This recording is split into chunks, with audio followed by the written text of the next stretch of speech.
Ascendía Fidel por la escalinata de la Universidad de La Habana. Era septiembre de 1945. Comenzaba así sus estudios de Derecho. El alma mater lo recibía y supo desde entonces que tendría ante sí uno de sus más sensibles, dignos y heroicos hijos. Un joven consecuente con el momento histórico que le tocó vivir.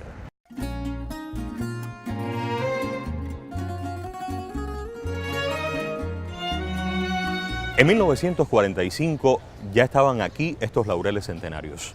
¿Cuántas veces el joven Fidel se habrá sentado bajo su sombra o habrá caminado por esta plaza, conocida entonces como Plaza Cadenas, hoy día Plaza Ignacio Gramonte? Fue un privilegio ingresar en esta universidad también, sin duda porque aquí aprendí mucho y porque aquí aprendí quizás las mejores cosas de mi vida. Porque aquí descubrí las mejores ideas de nuestra época y de nuestros tiempos. Porque aquí me hice revolucionario. Porque aquí me hice martiano. Y porque aquí me hice socialista. Desde esta Facultad de Derecho, donde estudió, iniciaremos en apretada síntesis un breve recorrido por el pensamiento de Fidel, el jurista mayor. Lo más impresionante de la investigación fue ver un Fidel totalmente diferente. O sea, un Fidel al que evidentemente le pasaron las cosas que le suceden a todos los estudiantes, un Fidel conversador, un Fidel que sobre todas las cosas le gustaba mucho estudiar, razón por la cual nunca suspendió una asignatura, lo que le permitió graduarse con 3 títulos habilitantes, el de doctor en Derecho, el de licenciado en Derecho Administrativo y el de licenciado en Derecho Diplomático y Consular. Aprendí sobre todo, y esto fue leyendo su tesis doctoral, un enfoque sociológico del derecho. Fidel entendía el derecho como un producto de la cultura y así lo reflejó en su tesis doctoral. Su tesis, que fue de Derecho Mercantil Internacional, específicamente de la figura de la letra de cambio, su primera cápita, que es un enfoque histórico de esa institución, es para mí la primera manifestación del pensamiento marxista científico de Fidel. O sea, no el pensamiento marxista, digamos, puesto en función del ejercicio político, sino el pensamiento marxista en función de la comprensión de la dinámica social. Eso es una enseñanza que para mí fue trascendental, porque es lo que se aspira de todo graduado en Derecho, que realiza un enfoque multidisciplinario del derecho, no un enfoque sencillamente normativista. Y la otra cosa que aprendí con la investigación fue esa proyección que él siempre tuvo del estudiante integral. El joven Fidel ejerce su primera autodefensa radicada en el expediente de la causa 543 del 14 de diciembre de 1950 en la audiencia de Santa Clara. Hasta aquí llegaron el 14 de diciembre de 1950 Fidel Castro y Enrique Benavides, acusados de instigación a delinquir y desorden público por una manifestación que se organizara en Cienfuegos. Por eso es que estos pasillos estaban llenos, según los testimonios de los compañeros, llenos de estudiantes de Cienfuegos, de Santa Clara y del público en general que participó aquí en este juicio, en esta antigua sala de urgencia de la audiencia de la Villa.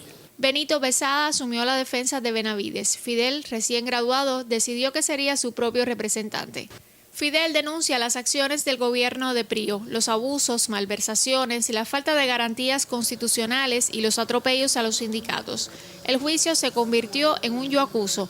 Y eso, como es lógico, le dio más valor, más valía, más prestigio. La historia se rescató gracias a la labor investigativa del ya fallecido periodista Aldo Isidrón del Valle. Entre 1950 y los primeros meses de 1952, Fidel Castro, junto a sus compañeros de estudio, Jorge Aspiazu y Rafael Resende, abren el bufete de Tejadillo 57 en La Habana Vieja. Fidel defendió las causas nobles de las personas pobres. En marzo de 1952, Fidel denuncia ante el Tribunal de Garantías Constitucionales y el Tribunal de Urgencia de La Habana el golpe de Estado perpetrado por Batista. Sin ningún resultado y con la convicción de que la única salida era la lucha insurreccional, organiza los preparativos para el asalto a los cuarteles Moncada y Carlos Manuel de Céspedes en Santiago de Cuba y en Bayamo. En septiembre de 1953 se inicia el juicio contra los 122 asaltantes al cuartel Moncada. Fidel se convierte de principal acusado en acusador como máximo defensor de los valores humanos y del orden constitucional. El vibrante alegato de autodefensa del joven Fidel durante el juicio del Moncada descubrió las heridas de una república corrupta. Ya desde entonces se mencionaba como el juicio más trascendental de la época republicana, pero prefería hablarse de la cantidad de abogados o lo voluminoso de la causa. Sin embargo, ¿cuán apegado a la legislación de la época transcurrieron realmente estos hechos? El Código de Defensa Social de la época establecía como delito la conspiración contra la estabilidad de la nación. Pero es que no, la nación no tenía estabilidad porque estaba la nación, pero había un Estado que era de facto, la Constitución de la República, y el Código de Defensa Social pues autoriza a los ciudadanos de la República a luchar contra ese régimen de facto. Cuando Fidel entra al local del juicio, Fidel levanta los brazos esposados y choca los grilletes uno con otro, llamando la atención. ¿Qué garantías constitucionales puede existir cuando han traído a todas estas personas detenidas esposados? Para callar la fuerza de tales arengas, el juicio del Moncada se movió desde la sala del Pleno del Palacio de Justicia hasta un estrado improvisado en el Salón de Actos del antiguo Hospital Provincial Saturnino Lora, que cerró sus puertas a la transparencia judicial.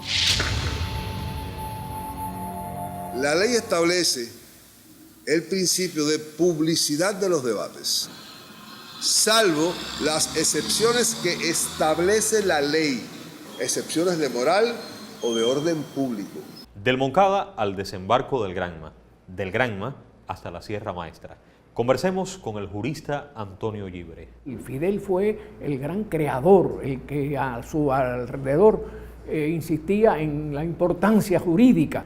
Incluso educó a todo el mundo, a todos los que le rodearon, a que no podíamos maltratar ni vejar a un prisionero. No, señor, hay que juzgarlos, hay que llevarlo a tribunales y juzgarlo, pero con un espíritu de justicia grande. Desde el primer año de la Revolución, las leyes promulgadas hicieron realidad lo expresado en La historia me absolverá.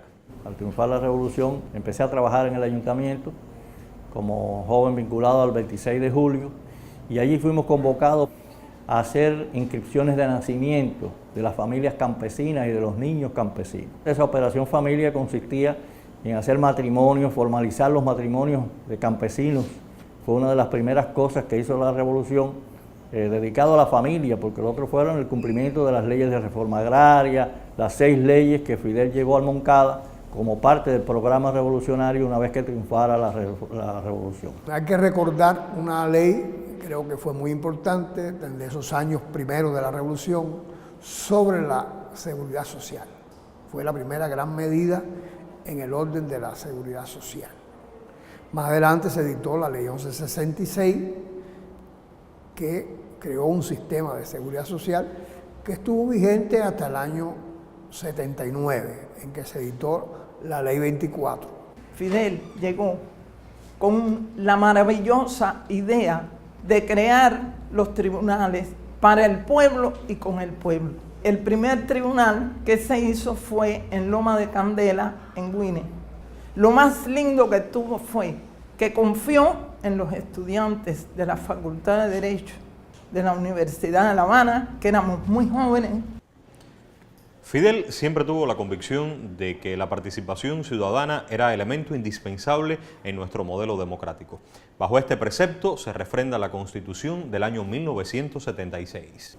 Fidel había estudiado a Martí profundamente, tenía un pensamiento muy afín con el de Martí. Cuando nos habla Martí de que en los pueblos libres el derecho ha de ser popular, que la ley ha de ser clara, y Fidel lo recuerda en 1975 en el primer congreso del partido, Fidel está refiriendo también el pensamiento martiano y está resumiéndolo, que es parte de un pensamiento, el pensamiento jurídico que se desarrolla en Cuba y que Martí es un sumo de ese pensamiento. Al triunfo de la Revolución en enero del 59 se restauró provisionalmente la Constitución del 40 hasta que el 7 de febrero entró en vigor la Ley Fundamental del 59, que fue la ley que rigió durante toda la provisionalidad del gobierno cubano hasta el año 76 y que ordenó legalmente las conquistas del pueblo. Y aquí hay un elemento totalmente distinto. Se llega al poder por vía de las armas, pero de unas armas que es revolución. El texto del 76 se designó una comisión redactora que elaborara un anteproyecto a partir de las bases que se habían entregado por el partido y el Consejo de Ministros, y ese anteproyecto se discutió con todo el pueblo cubano a partir de las organizaciones. Y no solamente debate, quiero hacer contar, también se consignaban en los documentos las propuestas de perfeccionamiento, de cambio. Se elaboró el proyecto de constitución, que fue el que se sometió a debate popular luego de haber sido aprobado en el Congreso del partido. Debemos también votar y preguntarle a nuestro pueblo si apoya o no apoya los acuerdos del Congreso.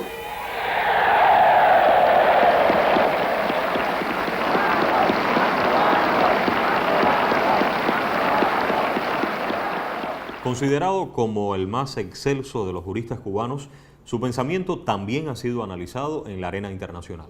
Es precisamente en la rama del derecho internacional público donde a mi juicio están uno de los aportes más importantes de la obra de Fidel de caras al derecho. Particularmente hay que señalar todo el papel que tuvo Fidel en el movimiento de países no alineados, en todas las cumbres internacionales, en cómo promovió una paz, en cómo promovió resolver los conflictos internacionales sin que mediaran agresiones, sin que mediara ningún tipo de arma, la previsión que hizo Fidel de los peligros de una guerra nuclear, yo creo que son elementos importantes a destacar.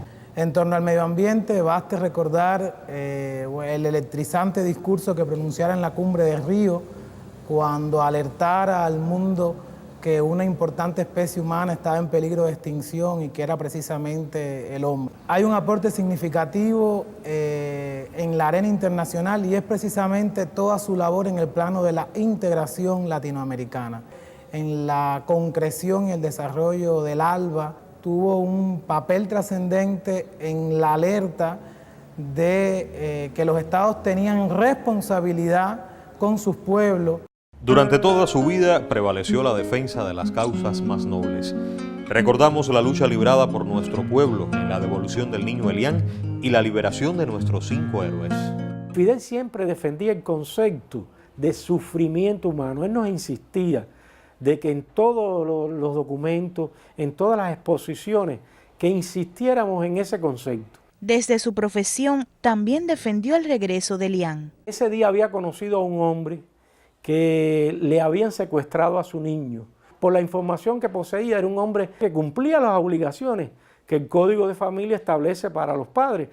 Alguien planteó en un proceso judicial y él le dijo, no, esto es un proceso con matices jurídicos. Incluso fue hasta el detalle, porque los compañeros de la juventud ya conocían el nombre del niño y decían, liberen a Elián, liberen a Elián. Y él decía, no, eso tiene que ser por una cadencia, para que la prensa pueda transmitirlo.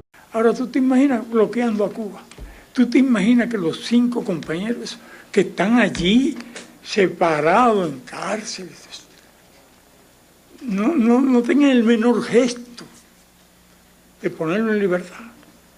¿Qué les costaría que 5 seres humanos separados de las familias, sobre todo, lo manden para...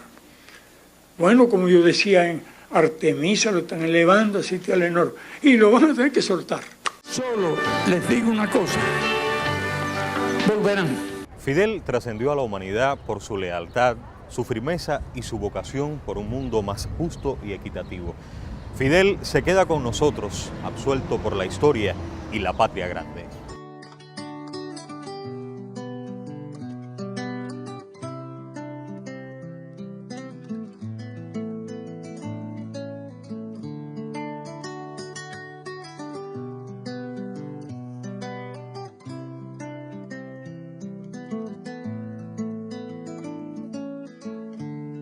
Que canta si sale el duende